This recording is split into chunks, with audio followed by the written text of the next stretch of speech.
Daddy, I want a squirrel. Hi guys, welcome back to my channel. My name is Aaliyah. Today we're joined with Watson.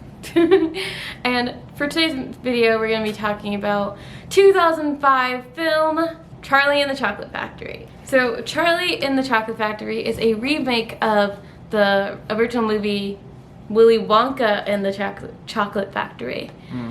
And in this movie, we follow a group of children who get a chance to tour a very famous chocolate factory owned by Willy Wonka himself.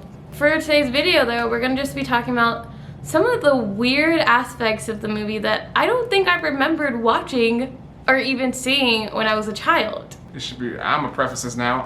I didn't watch the movie with her this other time growing up, so I haven't watched the movie in like 10 years. About 10 years. So if you mention something, I'm gonna say probably that. Did that actually happen? Because I got the timestamps. This movie was just weird, okay? Like, buckle in, have a good time, enjoy the ride. We're in a town where chocolate is like very important to these people. Candy is very important. No dentist to be found, no dentist in sight. Just the way I like it. I used to have an aversion to dentists. Like, they scared me. Going to the dentist and hearing the drill and everything, just, ugh. I used to be scared of dentists too, but I couldn't show it, so I was like, ha ha ha, it's a dentist. I remember when he was drilling in my mouth, that joint was crazy. But I felt a lot of pain, but I didn't say anything. Good times. Good times. We follow this child named Charlie Bucket. He is very poor, he probably doesn't even own a bucket, and he lives with his two parents and his 4 grandparents. When I first watched the movie, I remember Charlie being poor and stuff, like that was mainly his character thing, but I didn't know how bad it was. I'm talking about the house is leaning sideways. There's patches throughout the whole thing. Inside of the house looks stripped down. There's like 4 old people in the middle of the room, like in one little like bed, couch, table thing. It looks like it smells like mildew and it looks wet. Everything looks wet. Charlie's father works at a toothpaste factory and he gets laid off because they replaced his job, which is screwing the cap on, with a robot. That's one of the things to know. Grandpa Joe used to work at Willy Wonka's chocolate factory a long time ago, but during this time, a lot of people used to leave work with secrets and ingredients hidden, and then they will try to open their own businesses, which obviously he didn't like that, which caused Willy Wonka to shut down the factory and send everyone packing. One day, Willy Wonka put out a competition around the world for anyone who can find the first 5 golden tickets inside of his original chocolate Willy Wonka bars. First 5 people get the ticket, they get a chance to come to the factory, and they can win a bigger prize at the end. First winner was Augustus Gloop. He found the ticket by just eating the candy bar, and took him a little long to figure out he was eating candy. Talking about, is it peanut brittle? Is it snickerdoodle? The second winner goes to Miss, I believe it was Violet. She is very competitive. I would say she's a bright girl, very determined. She just has a few things that are a little like red flags. Like, she doesn't like to spit out her gum. Me personally, I love gum. I can chew gum for hours. It makes my mouth move, it gives me something to do. But once the gum loses flavor, you spit that out. You know what Violet does? She takes the gum and puts it behind her neck to save it for later. I remember that. Get some extra flavor behind her ear and shit. Ew. You ever just like chew sweaty gum? That doesn't even sound like something somebody would do. It's funny that you remember to add the characters' names, but you don't add their actual names. No. I mean, like for the actors, when you do mention actors, not for like, you don't have to mention all their names. My thing is, I told you the movie. I'm not IMDb. Damn! If you wanted to get the credits, stay to the end of the movie. Oh, my bad. Daddy, I want a squirrel. That's Veruca. That's what you Veruca is a You've spoiled... been quoting Charlie in the Chocolate Factory for all these years. Daddy, I know it's squirrel. Veruca Salt is, just as you sound, a salty little spoiled brat who has everything her heart can desire except for this golden ticket, and her daddy, who was I believe he has a nut production factory. Don't look like that. He sets up a way to get the ticket by hiring a bunch of people to just unbox a bunch of chocolate until they find it. And then one day someone found it and they were about to pocket that shit, and he was like, gotcha, give me that. My daughter will go to the chocolate factory. Oh crap, I remember that scene. That scene was so... I would have thrown up, pissed and cried. Thrown up, pissed and cried. I can't get caught. Just being guilty, it makes me want to hide in myself, and that's impossible. So there's only 3 other options. Was it like a mountains of like chocolates they went through? Did anybody actually eat them? No one ate them. They got the box, boom, one by one. They went through them, thrown away, went through them, thrown away, went through. Just wasteful. That kind of hurts. Yeah. I don't even eat chocolate, but at the same time, like, come on, man, you gotta give that to somebody else that actually wants it. Moving on, that goes to our 4th winner, which is a Mike TV.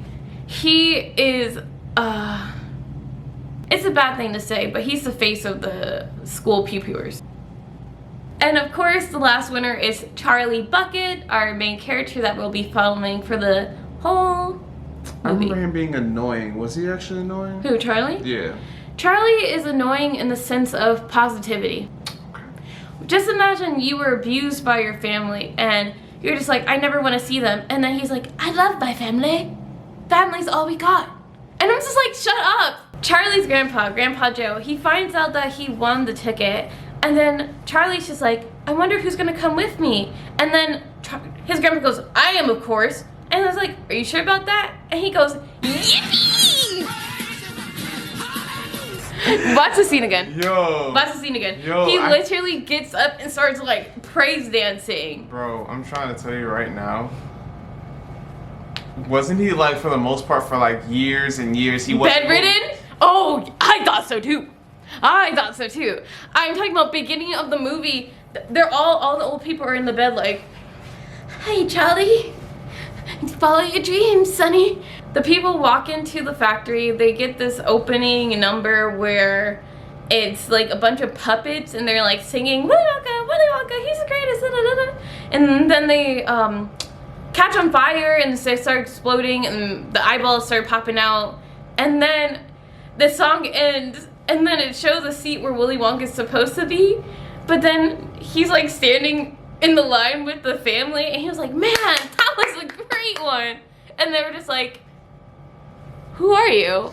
And he's like, he's like, aren't you supposed to be up there? He's like, obviously I wouldn't have seen this show up there, little girl. Willy Wonka hates kids. It's basically one of the things that I didn't remember until rewatching.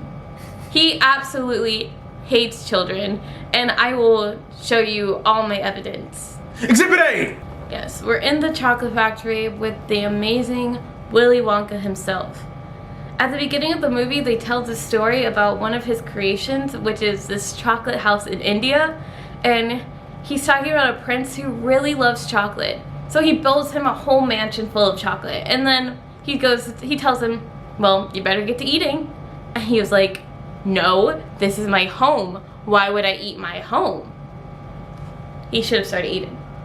Hot day in India, the whole mansion starts to melt and they're just chilling there. All of a sudden, boom, right on his face, chocolate. And he's like, oh, it's just chocolate. Oh. And then I believe they drowned in chocolate. Like I said before, it's been a long while since anyone has actually been in the factory. So it begs the question, who's actually making the candy? Introducing the Oompa Loompas. The Oompa Loompas are these group of people that Wonka has found in Morocco or something, and they praise the cocoa bean. So he promised to give them all the cocoa beans they want if they come with him to work at his factory. And might I say, they do look like they're having the time of their lives. Throughout the movie, lots of things happen which makes the children disappear. Our first victim is Augustus Gloop. While they were touring the chocolate waterfalls, they told him not to dive into, like, he was like, you know, spooning some of the chocolate from the lake inside of his face, and then he fell in. No worries, he falls into the lake. What's the worst that could happen? There's a tube that comes over, goes into the lake, and sucks him up with the chocolate. Just right on up.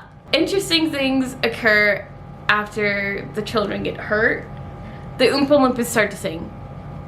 They start to sing very specific songs. After the fact, the children were just like, why did they say his name in the song? How is, like, and then the dad says, it's almost like they rehearsed it. Augustus' mother is very worried about her son's safety. She goes over to Wonka and she's like, where is that tube taking my son? He's like, oh yeah, that's gonna be my strawberry covered fudge. And then she says, my son's gonna be a strawberry covered fudge? And he says, no one would want to buy a Augustus flavored strawberry fudge chocolate. Who would even buy that? No. He was joking. Why would you say that to a grieving mother? It's a little weird because it almost seems like Willy Wonka is pleased that the children are getting injured. The Oompa Loompas are dancing, Augustus is crying stuck in the tube, and then it'll just pan over to Wonka. He's just like, the Oompa Loompas make songs about the children demise, which leads us to looking at the lyrics of the Augustus Gloop song. As a child, you hear music, you dance, you have fun, but the songs are really telling sinister stories of things that happen to the children. I'm just gonna read some of the lines from the song that give me the most details of something wrong is here, you know? Okay. Augustus Gloop, great big gritty nincompoop. Augustus Gloop, so big and vile, so greedy, foul, and infantile. Come on, we cried, the time is ripe to send them shooting up the pipe. But don't, dear children, be alarmed. Augustus Gloop will not be harmed. Augustus Gloop will not be harmed. The soundtrack slaps. I know what they're saying, like, he won't be harmed, he won't be harmed, but it slaps. It made me want to dance. Then the second line tells us what's actually happening to the child. Although, of course, we must admit, he will be altered quite a bit. Slowly wheels go round and round, and cogs begin to grind and pound. We'll boil him for a minute more until we're absolutely sure. Then he comes out, by God, by grace. A miracle has taken place. A miracle has been taken place. This greedy brute, this louse ear, is loved by people everywhere. For who could hate or bear to grudge against a luscious bit of fudge? Just hold on to the last line until the end of the movie. Then you'll see what I'm talking about. So moving on to the next victim, we have Miss Violet Beauregard. And during this, they leave the chocolate fountain. They just continue their tour, even though they saw a child get sucked up the pipe. This part right here would have made me quit the tour, me personally. They get on this beautiful ass, I don't know what is made out of it, but it's like a dragon boat, and I just want to lick it. You'll see it later. But they get on this boat, and she is like, "Ooh, how do the Oompa Loompas know where they're going? It's dark." And he's like, "They don't." And then all of a sudden, it makes a drop, and then they're like swirling through the... It was so scary. I would have thrown up. They made a drop, and they're swirling through this chocolate river and watching all these rooms pass by. They stop at the invention room where, like I said, the second victim, Violet Beauregard. They are in the inventing room. Willy Wonka is showing showing the children all his inventions for upcoming candy, when Violet is shown a stick of gum. First of all, I feel like the way he introduced this invention was very much like, ooh, don't touch it, rather than like, hey, this can seriously harm you, kid. Stop it. Get some help. No, because he was just like, oh, this old thing?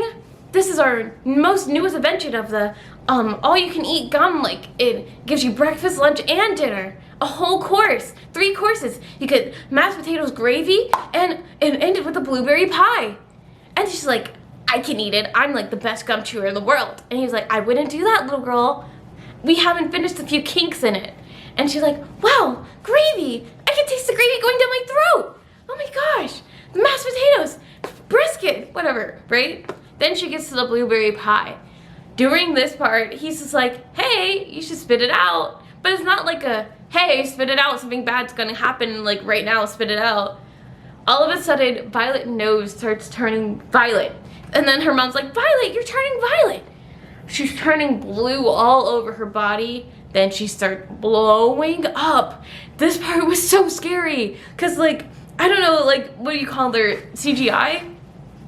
But the child is blowing up and then she becomes a blueberry. Violet is now a giant blueberry. Her mother's just like, oh my God, what is going on? This is not what we wanted. But the parents always just stand there watching their children get altered and manipulated. It's just wild. 1 is like, oh crap, we should be more careful. 2, get out. I don't know why you're still here. Like, your kid is next. I don't know what you're supposed to tell you. For real, right? As soon as the children get hurt, here come the Oompa Loompas come praise dancing and doing Circus du Soleil, jumping on top of Violet like she's some type of giant ball, doing tricks. I'm talking, I couldn't sit there. I could not just sit there watching someone jump on my child doing backflips. That being said, let's take a look at Violet's song during her demise. Listen close and listen hard to the tale of Violet Beauregard, the dreadful girl who sees no wrong and chewing all day long. She goes on chewing till at last her chewing muscles grow so vast, and from her face her giant chin sticks out like a violin. For years and years she chews away. Her jaw gets stronger every day. With one great tremendous chew, they bite the poor girl's tongue in 2. And that's why we try so hard to save Miss Violet Beauregard. Nah, I'm going back to listen to these songs, bro, because I swear to God. Chewing all day long. No. Chewing all day long. They're so catchy. No. They were dancing and you would have never thought anything. And Willy Wonka sitting there. After they finish praise dancing, they tell Violet's mom to just follow the Oompa Loompas and they're gonna go juice her daughter. Juice her to get all of that juice out of her. And then the parents move on for the rest of the tour. Alright, your kid's next. Your kid's definitely next. In between like the tours and stuff, the kids are getting to know Mr. Wonka, and Charlie has a great impact on him for whatever reason. All his questions he asks Wonka sends him into like a flashback. Literally watch the movie. Every time Charlie looks at this man and asks him a question, he goes into a flashback. He asks Wonka, oh, do you remember your first candy? And he goes, of course not. And then he goes to a flashback where I think this is a creepy part of the movies for me, seeing Kid Wonka in that like brace helmet thing where it like permanently had him smiling. That was so creepy to him, or to me. He tells a story about how he'll go trick-or-treating and he'll collect all this candy and he has like the braces, and then his father would be like, lollipops, cavity on a stick, gumdrops, they'll stick to your teeth, cause you cavities.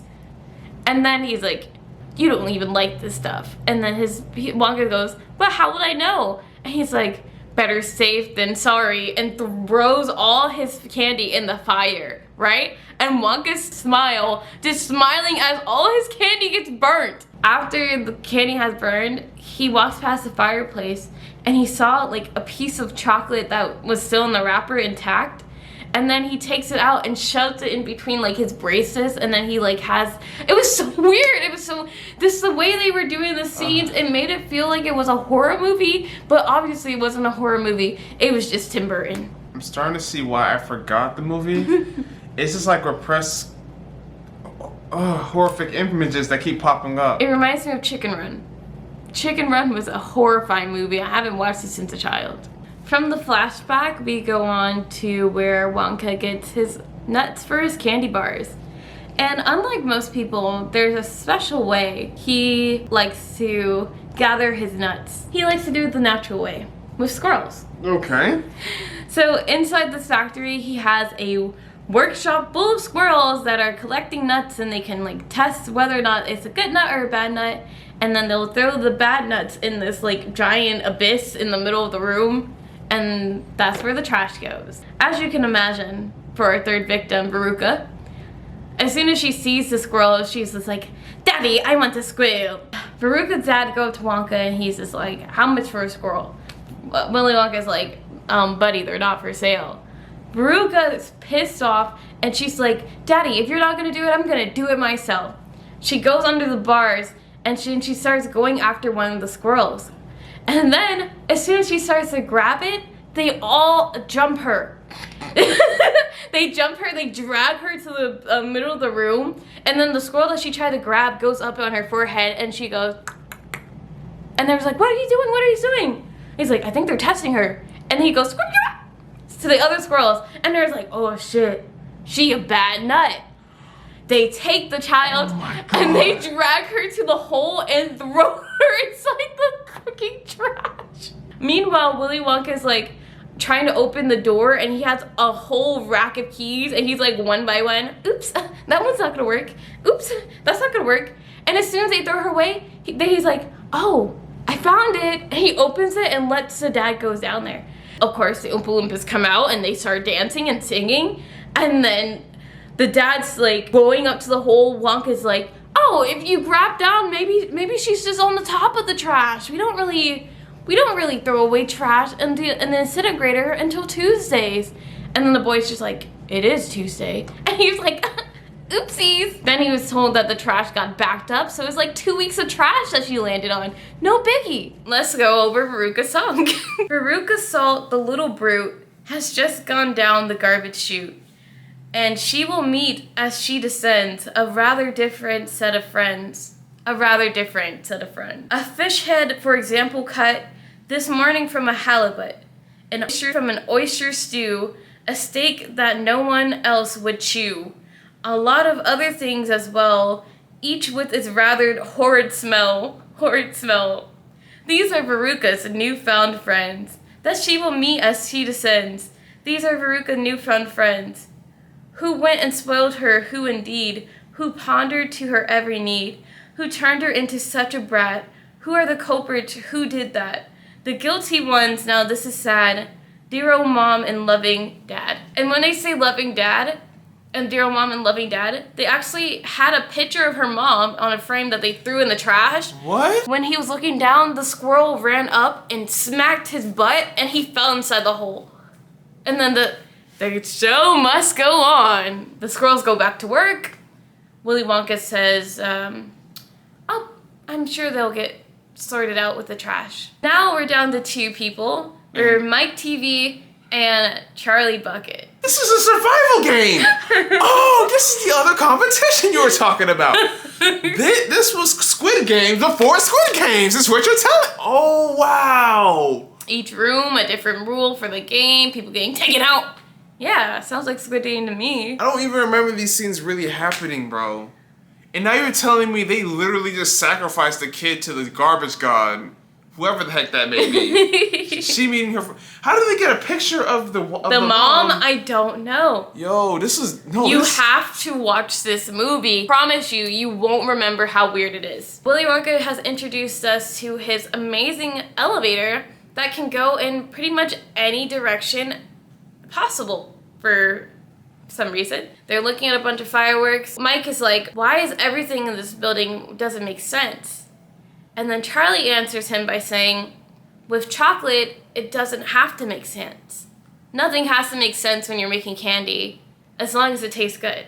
And Willy was like, oh, that's my nigga. Then Mike goes, I'm bored, let me choose a floor. So he presses the button to the TV room. Willy Wonka has created a invention that allows him to teleport giant chocolate bars throughout the television waves inside your TV. So all you have to do is go in and grab it as soon as the commercial pops up. 7D? Yeah. Well, Wonka's showing them the invention, and Mike's very arrogant for whatever reason. He goes, oh, can't you see what you created? You created a teleporter. You're stupid, you're an idiot. You're using this for chocolate?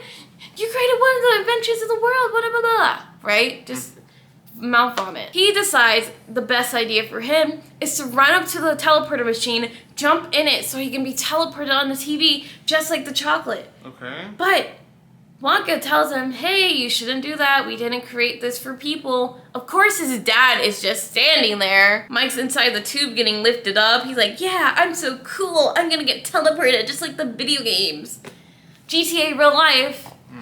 Then he disappears from the little tube. There's a Oompa Loompa sitting in front of a TV set and as he's switching through the channels. And then little Mike, a little tiny Mike appears on the channel. And then, of course, the Oompa Loompas start singing a song. I mean, just the timing of the demise to song ratio just leaves me thinking they had other things in mind for this competition. Last one to survive wins. So Mike TV, his song goes, the most important thing that we've ever learned, as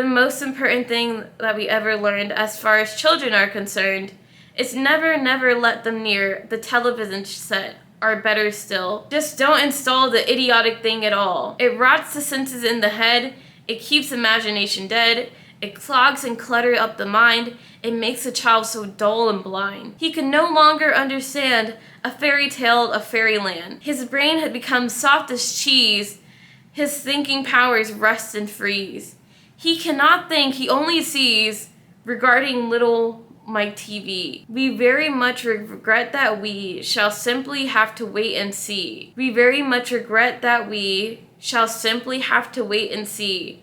If we can get him back to size. If we can't, it serves him right. I mean, granted, they're right. In the middle of me, like, jamming to the song, I never realized how sinister the lyrics are. They're very personalized to the character, a little bit more personalized for someone who just met them today. It's almost as if once Wonka found out who was coming to the factory, he did background check and found out like which opportunistic child was gonna take a chance and who was gonna get punished. I say this to say this. I feel like he thought Charlie was going to use his socioeconomic status as his downfall. Despite being very poor and lacking resources, Charlie's actually a very good boy. He didn't like steal the candy. He didn't try to like, mooch or, try to greed like the other children. And once Mike TV gets lifted off and turned tiny, the Oompa Loompas take him to get stretched out in the stretcher. I miss old movies so bad. Willy Wonka's like, okay, we'll just continue the tour. Who's left?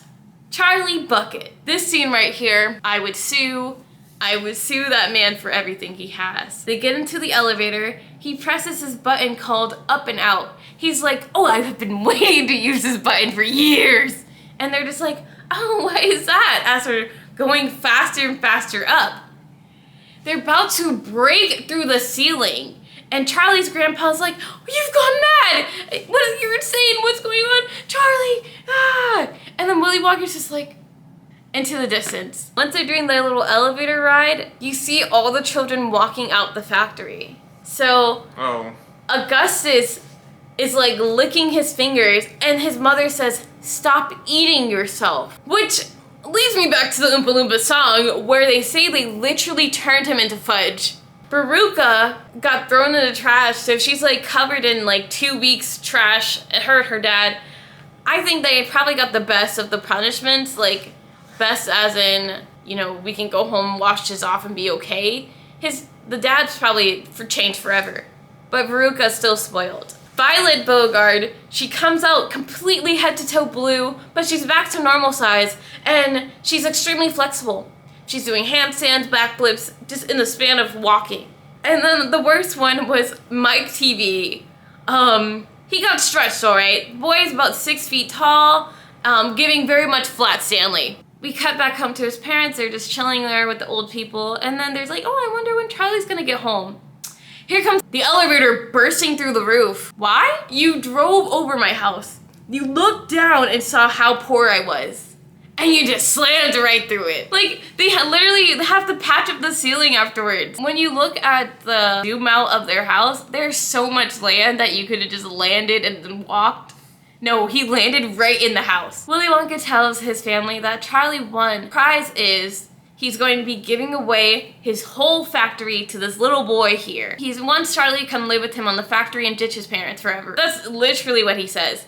Oh, nice to meet you. You're Charlie's and they're like, parent? He's like, yeah, that. Charlie won. He's a great boy. He's very bright. He's gonna come live with me on the factory. And then Charlie's like, oh, that's great. As long as I can bring my family. And he's like, why would you want to do that? Charlie's like, my family means everything to me. Family means everything. Fucking Vin Diesel. He tells Willy Wonka no if he can't bring his family. The reason for the competition. The whole reason why we are here today with these 5 kids. One day during his semi-annual haircut, one of the Oompa Loompas found a gray hair inside Willy Wonka's hair. And that made him decide that he needs a heir to the throne. A couple weeks have passed. Willy Wonka, I think he's stalking Charlie. He's shining Willy Wonka's shoes outside of town, pretty much asking Charlie, how come you said no? And then Charlie's just like, I like my family. Don't you have a family?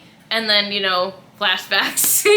And then he's like, Papa? And then goes to a flashback about his daddy issues or whatever. Charlie gives him the idea to go visit his dad, who hasn't moved offices since Willy Wonka has been a child. They knock on the door, the guy opens up and he's like, do you have an appointment? He's like, no, we're just popping in. As he's going through Wonka's mouth, he's just like, damn boy, you live like this? All up in his mouth, he's like, cavity, cavity, cavity. I haven't seen a mouth this bad since.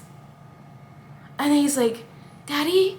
And he's like, Wonka! And they have a nice little daddy-son love hug. He just like me for real. Wonka gets his relationship back with his dad. Charlie gets back with his family. And he's chilling with his family at home. He comes home with Wonka. They're talking about business adventures that they just did together. Oh, we tried this new idea and this new idea. And his mom's like, don't talk business at the dinner table. It looks like we're back at his house.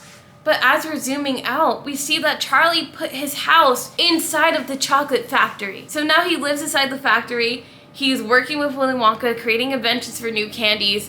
And the whole thing was narrated by Oompa Loompa. The end. Oh, hell no. None of that shit happened. You ain't gonna mess with me, bro. I gotta rewatch some. No, that's what happened. Cause, like, bro. It's definitely not as I remembered it when I was younger. A lot of the songs were very sinister. I decided to give you guys what I would imagine being the sequel to this film.